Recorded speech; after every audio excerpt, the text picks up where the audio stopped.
আজ থেকে শুরু হলো এশিয়ার শ্রেষ্ঠত্বের লড়াই এশিয়া কাপ 2025। 8 দলের এই টুর্নামেন্ট হবে টি-20 ফরম্যাটে। আর সেই টুর্নামেন্টে খেলতে বাংলাদেশ দল এখন অবস্থান করছেন সংযুক্ত আরব আমিরাতে। প্রথম ম্যাচে তাদের প্রতিপক্ষ হংকং, যাদের বিপক্ষে নামবে 11 সেপ্টেম্বর রাত 8:30টায়। এবারের আসরে দুইটি গ্রুপে লড়াই হবে বেশ হাড্ডাহাড্ডি। বাংলাদেশ পড়েছে বি গ্রুপে, যেখানে হংকং ছাড়াও শ্রীলঙ্কা, আফগানিস্তানের মুখোমুখি হবে টাইগাররা, যাদের বিপক্ষে বেশ কঠিন পরীক্ষাটাই দিতে হবে। তার আগে হংকংয়ের বিপক্ষে দারুণ কিছু করে দেখাতে হবে। জয়ের বিকল্প কিছুই ভাবছেন না টাইগাররা, থাকতে হবে পয়েন্ট টেবিলে এগিয়েও।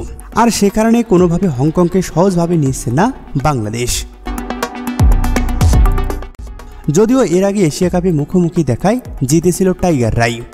প্রথম ম্যাচে শক্তিশালী একাদশ নিয়েই মাঠে নামছে লিটন দাসের দল। তারই ধারাবাহিকতায় ওপেনিংয়ে দেখা যাবে তানজিদ হাসান তামিম ও পারভেজ হোসেন ইমনকে, যাদের দারুণ এক জুটি দলের জয়ে ভীষণ কার্যকর ভূমিকা পালন করবে, সেই প্রত্যাশা টাইগার ভক্তদের। ওয়ানডাউনে থাকছেন অধিনায়ক লিটন কুমার দাস।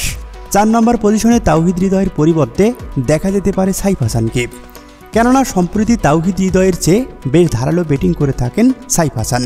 এরপরে জাকের আলী অনিক ও শামীম হোসেন পাটোয়ারি। স্পিন বিভাগ সামলাবেন রিশাদ হোসাইন ও নাসুম আহমেদ। সর্বশেষ 3টি পজিশন থাকছে পেসারদের দখলে।